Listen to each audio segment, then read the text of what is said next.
Welcome.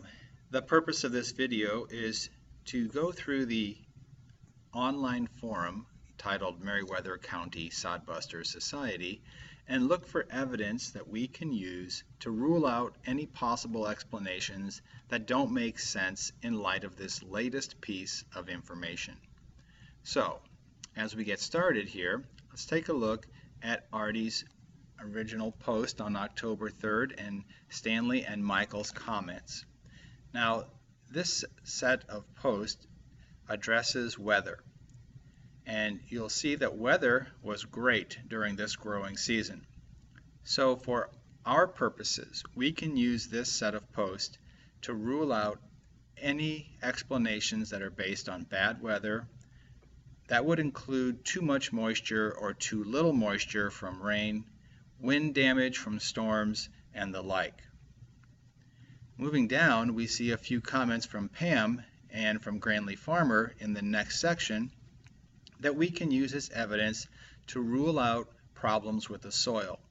For example, the soil does not appear to be too acidic or too basic. The soil has good fertility, in other words, lots of nutrients. And finally, the Granley Farmer post or comment here addresses the seed, noting the seed comes from the local Meriwether County Co-op, and this is a trusted source, obviously, a local organization that they've used for many years.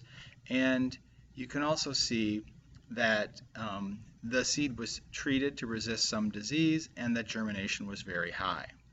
So it would appear we can rule out any problems related to the seed. In our next post from Angela Martin, I am not feeling confident that this post is going to help me rule anything out. In fact, this post might make me want to add something to the list.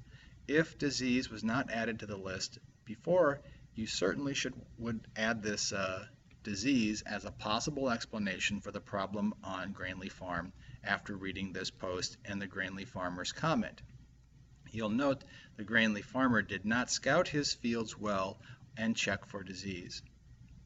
In our next set of posts from Artie and Granley Farmer's comment, we can see that insects and other herbivores do not appear to be a problem on the farm.